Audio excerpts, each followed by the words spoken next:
What's going on, y'all? I hope everybody had a good weekend. On today's show, we're covering the best of the West, Saturday night's Golden State versus San Antonio game, and then we got some bad news for those two Pelican fans out there. Thank you guys for joining us. You guys are listening to Summit Jody and Robin Chowdhury, and this is Crunch Time. Let's go. Spurs versus Golden State, the matchup of the West. Chowdhury guy, Spurs took it 79. Did you watch the game that night? Yep, I did. What was the score? 87-79. Oh my god. Pretty low scoring game, actually. That was a good game. Yeah, what'd you think of the Spurs performance that night? It was amazing, man. Yeah. It was good stuff. Did you watch the whole thing? I watched like parts here and there. I wasn't able to catch the whole game. Okay, I'm not even gonna lie. Like, for some reason at the ending, I was falling asleep. What? I was thinking to myself, I was like, yo, regular season games of the season and you're falling asleep. I know. Okay, I can get through like an entire horrifying Knicks game, but for some reason, like, I'm thinking in my head, I was like, yo, I know this is one of the biggest games of this season. Like, why am I falling asleep? No, but it was good though. It was solid. Yeah, what stood out to you? Who would you have winning actually, first of all, before the game? Who would you think was going to win? Oh, I thought Spurs were going to win. I think most people thought Spurs were going to win. Yeah? Yeah, because they were undefeated at home, and on top of that, they lost by 30 the last time they played them. Yeah, true. They were coming back for that one. But you know what stood out?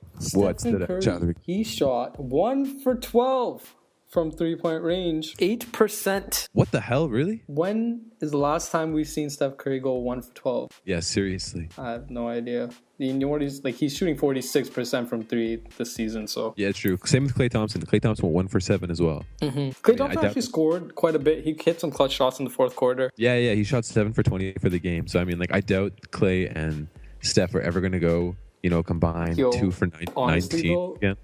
The Spurs made Steph Curry work. Like, I'm not even joking. Holy shit. Yeah, 14 points, 4 for 18 shooting. Yeah, it wasn't that okay. Like, they've been showing the highlights for this game like all day on NBA TV as well, right? Yeah. Okay, there was one play I remember that stood out the most is when basically the entire Spurs team, like everybody was switching on to Steph Curry, all 5 of them. It was an entire like defense thing. Yeah, you can't guard Steph Curry. There was one. Okay, so Steph Curry was at 3, right? I think Danny Green was on him at this point. Gets past Danny Green. Without even thinking, instantly Danny Green switches to the other player. LaMarcus Aldridge gets Steph Curry. So once Steph Curry gets in the paint, I think Draymond Green set a screen, right? Literally, right after that, you see Patty Mills. They don't even need to communicate with each other. You just see Patty Mills get onto Steph Curry right after, like right on the switch. That's insane. That's ridiculous. Their defense, those rotations are so tight. It's crazy. I know, it's unreal, man. Like they're not even looking at each other. They're just straight switching. It's like they were so in sync on defense. It wasn't even funny. Like I've never seen. Like, that was a perfect defensive thing, Yeah, I know that they stepped up for this game, especially, like, I think the one thing that, like, stood out to me was LaMarcus Aldridge. Like, this is, like, the last matchup they had. 5 points. Like, this guy got, 5 points. This guy got, like, grilled so hard because he didn't, come out to play. He hit clutch shots, too, man. He killed it today. 26 points, 13 rebounds. Like, he showed out. Same with him and Kawhi. Like, when you're playing the Spurs, when you're playing Golden State, especially when you're in the fourth quarter, even if it's a tie game or if you're up by 2, you need to have someone on your team that can hit that one clutch jumper with a minute left that'll put you up by like 4 or put you up by like 6. You know what I mean? Yeah, that closer. Yeah, because if you were to miss, like, LaMarcus Aldridge hit like 2 straight like swishes in the last minute of the game, that basically like capped it off, right? If it was any other team and they missed those shots, like Golden State would get on the run and just tie it up ASAP. Yeah, no, definitely. You know what I think it is actually? I think, especially with Bogut out, I think that's a lot. Like, that's a much bigger deal than people think it is. Like, he has some toe injury or whatever, so he'll be out for a bit. But that means Golden State's got to go small with Draymond Green at the 5 and Brandon Rush at the 4. Mm-hmm. But LaMarcus Aldridge, like, he's just going to be feasting all night if his defense is Draymond Green. Like, he's going to power over these guys easy. Like, the jump shots there, the drives, everything. Because if you have something that can counteract the small ball by Golden State, like, what are they going to do? Yeah, no, seriously. And a lot of the time, Golden State wins going small ball because people can't keep up with Golden State because when they go small, they go fast as well. You know what? A lot of people... Yeah, that brings up something else about this game was like the fact that Golden State could not get on the run. There was barely any transition in this game.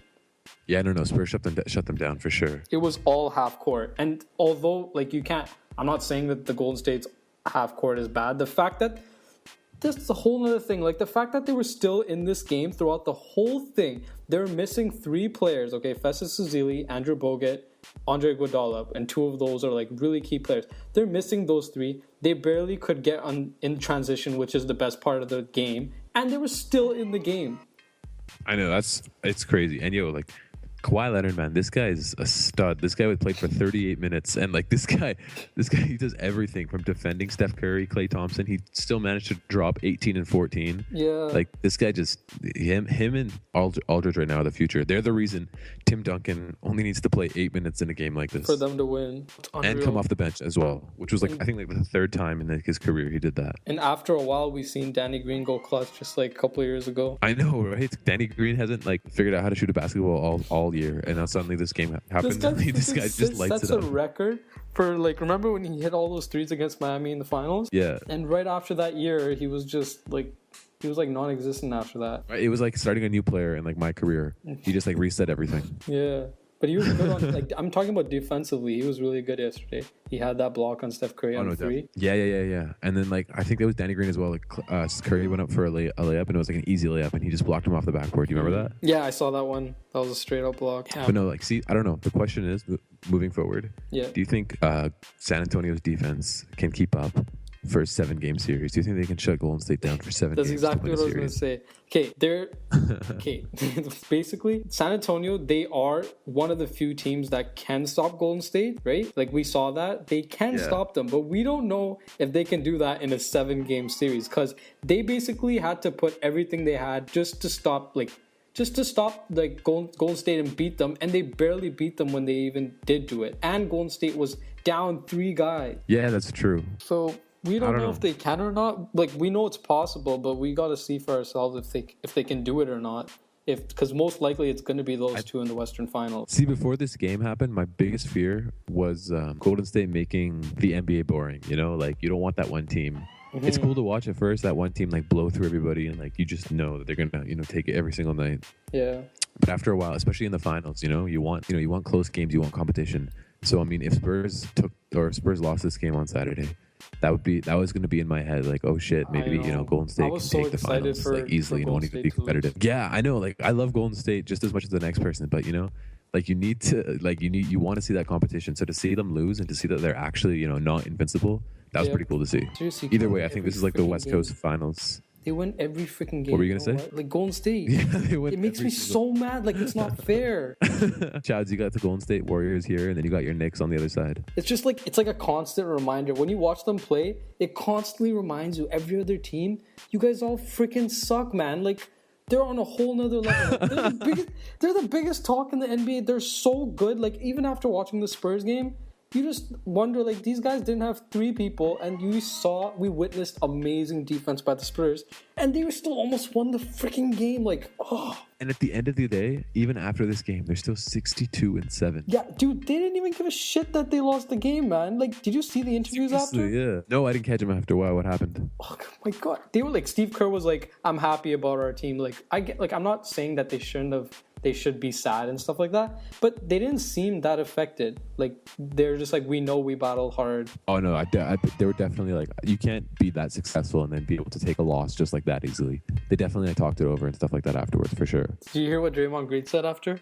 No, but it's gonna be great. What'd he say? He's like, they asked him about the loss, and he's like, yeah, he was talking about the Spurs. He's like, yeah, they were better than the last time we played them. And then he just looks to his side. He's like, we shouldn't have been that hard. Wow.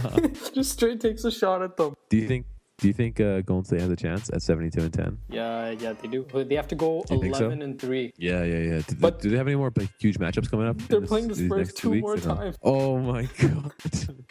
2 more times. That's gonna be fun. That's great for us, though. It's good for us. Either way, whoever takes it, this is like the Western Conference Finals matchup that cannot get here fast enough. This is what everyone's waiting for and everyone's looking forward to. This is like one of those things where we all think we know. Like this game hyped everyone up so much, and everyone's saying, "Yeah, this is gonna be the Western Conference Finals matchup." You can't forget about OKC though. Oh my God, OKC! They've knocked out the Spurs a couple times, like in the playoffs. They have. Before. That's true. They got the talent to beat anybody. But they have like the mental makeup to give you migraines watching them play as well, you know? Like if you're a true basketball fan, you know what I mean? Like there's a lot of people that don't really like watching the Spurs play because it's so slow, and I don't know, they're just not that flashy, if you know what I mean. Yeah. But like, imagine an OKC and Golden State matchup, man. The amount of stars in that matchup, the craziness, the clutchness that's gonna happen in the playoffs. It'd be ridiculous. Yeah, definitely. Oh, man, I'm not saying it sucks to watch the Spurs. Like, it's awesome because you get to witness like just perfect like pure chemistry. perfect basketball. Yeah. No, I think either way, no matter who wins, I think whether it's Golden State and OKC in the Western Conference Finals or the Golden State and Spurs, I think either way, as long as my Miami Heat are somewhere up there, shout out to the Lakers doing what they do best. Shout out to Miami for beating Cleveland yesterday. Oh, serious, dude. D-Wade. D-Wade, the guy hit 20,000 points yesterday. Shout out to you, D-Wade. Yo, all those fucking guys posted on Instagram. They're just like, congratulations to my bro. I swear, they're all gay for each other. Carmelo Anthony, LeBron James, Chris Paul, Dwayne Wade. Those guys like love each other. Did you see what LeBron posted on Instagram? No, what did he say? He posted a picture of there's 20 different pictures of all four of them. And he said something about brotherhood and shit. I'm not saying it's cool, but I didn't know they were that tight, all four of those guys. Yeah, I bet you Melo's on Instagram probably 8 hours in a day. He has to be. He's definitely not focusing on the Knicks. So he's got to be doing something with his time. He apparently had a migraine, so he didn't play today, hey? Oh, God. Probably from looking at their record. I wouldn't even say I had a migraine. I'd just tell him I fucking died. You know what? See you later. They called me on my phone. Let's say I'm Carmelo Anthony. They give me a call. Hey, Carmelo, where are you? Coming to practice today? No, I'm sorry. I got into an accident. Bye. Hang up. Anthony Davis is out for the season. He's set to undergo surgery on his shoulder and his knee. So he's going to be ending the 20. Yeah, he's undergoing surgery on his shoulder and his knee. Wait, is this because he got injured today, or is it because? No. It's been an ongoing thing throughout the season. Oh, so then he just decided to get surgery? Yeah, they're just shutting him down for the rest of the season because they're not really going anywhere, right? I think it's a good idea. You think so? Yeah. Okay, listen to this. So Anthony Davis is going to end the season with an average of 24.3 points per game, 10.3 rebounds per game, 1.9 assists, 1.3 steals, and 2 blocks. On top of this, if Anthony Davis played well enough and I guess lasted long enough to be named into into one of the All NBA teams, if he made an All NBA selection, he would have got an additional bonus of $24 million. Oh, yeah, I heard about that. For making All NBA.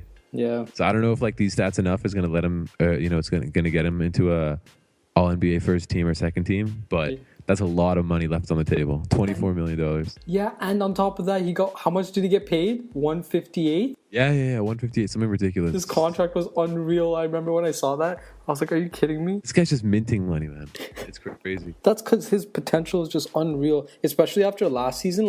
His season this year is making it seem like it's not that good, even though his stats are amazing. But the only reason we're thinking that is because of how insane he was last year. Yeah, everyone's got such a high expectation for him now that even if he puts up 25 and 10, people are like, no, you can do better. But I think the third thing is that no one's really talking about is, after this, Anthony Davis has officially gotten the injury prone label. He's in that Derrick Rose category now. I don't think so, man. No, man. After so many injuries, okay. It's not like it's affecting the Pelicans. They fucking suck. I hate the New Orleans Pelicans. Their whole team, it's like a curse, man. It just spreads around the whole team. It's terrible. Yeah, it's garbage. But at the same time, Anthony Davis, pretend you're doing a fantasy hoops, draft next year. Yeah. No one's gonna take Anthony Davis first overall. No. When people like Steph Curry and Kawhi Leonard and, KD and all of them are there, Anthony Davis, everyone's going to, at the back of their mind, everyone's going to be thinking Anthony Davis injury prone, I don't think it's as extreme as the Derrick Rose thing, but I think he goes into that category now. You just got to pray that after the surgery, he'll be fine. You know what I mean? Yeah, no, seriously. He's going to have a lot of time to recover, so hopefully that'll make up for it. And he's young, too. He should recover fine. Melo's, 30 years old. He got his knee surgery, and he didn't miss many games this year, right? And Davis is way younger. Yeah, how did that work out for the Knicks, Chats? Prefer not to talk about that. Did you hear what DeMarcus Cousins did today? What did he do today? Okay, so basically every time you watch him play, there's going to be something that he does that just makes you wonder, what the hell is wrong with DeMarcus Cousins? You know what I mean? I think that almost every time I see a Kings game. Yeah. You know what he did today in Madison Square Garden? What did he do? I think it was in the timeout, and they were talking to a bunch of refs, him and Rondo, and then a security guard is like right behind him. Okay, I saw this. Yeah, and then he shoves the security guard. Yeah. He fucking pushes him, and then he gives him a glare. He just stares him down. I was like, are you kidding me? This guy was like this little like 5'8" guy. Like this guy's not gonna do anything to like DeMarcus Cousins, and Boogie just like stares him down. It's like, why are you touching me? The security guard's like walking back and staring at him. Like, what the fuck did I do? Like, why is he staring at me like that? Yo, that's just a security guard. Imagine the entire Kings organization that has to deal with Boogie every single day. That's what I wanted to get to. Like, I can't even like explain how messed up this organization. Like, you think the Knicks are bad? Sacramento's like crazy right now. He needs to leave, man. Boogie? Yeah. First you think Melo needs to leave, now you think Boogie needs to leave. Are you just starting this like train of like people, Boogie does superstars? Need to leave. Dude, he needs to leave, man. There's nothing more they can do. Where would he go? I don't know, anywhere. I think they think like he's just so important to that franchise. They do whatever they can to keep him there. But I mean, they're screwing it all up. Like their whole front office is messed up. And then man, that one guy, Vivek. I don't know what this guy. I don't know what this guy Indian does. Guy. I don't know how he got to that position. I don't know how he like people think he knows about basketball. Remember, he wanted to go 4-on-5. Yeah, Vivek Ron. He wanted to do a half court set with 4 defenders against 5 offensive players and have one cherry picker on the other side of the court just chilling. Yeah. Just waiting there. Who thinks of these ideas, and who in the organization tells them it's okay to put these out into the public? And then all the different coaches that they have too is just unreal. And I don't get how you're not getting along with Coach Carl. Like, he suspended him last week. I know exactly. Dude, the Kings have this mashup of personalities that just does not make sense. The Kings should not be a basketball team. They should be like a reality TV show. Yeah, true. You know, straight up. Maybe his post-game interviews are hilarious. Boogie? Yeah. Why? Because he has like no expression. Like he's just so pissed off. He looks like he wants to kill all the reporters. Shout out to Russell Westbrook though. What? Haven't you seen any of Russell Westbrook's interviews? No, not recently. God. They're freaking hilarious, man. What? Because every time, oh my god, I'm trying to remember this one. It's like my all-time favorite interview. Okay, it was like this one reporter was asking him something. It was like the most honest. Like in all fairness, it was the stupidest question I've ever heard. It was something like, I think Utah beat OKC, and the reporter was like, "Why do you think you guys lost to Utah today?" Like something like that. And then Westbrook just looks at him. He's like, "What?" What? I'm not even gonna. I don't know what you're talking about. I'm not even gonna answer that. He's just like, what? Just never mind. Just leave it. All right, guys. The plan was to keep it short and sweet, so we are out of time for today. We are the Crunchtime Podcast, and thank you guys for tuning in. Please follow and subscribe to our pod, and we will see you guys at the next show. Good night, y'all. Good night, guys. See ya.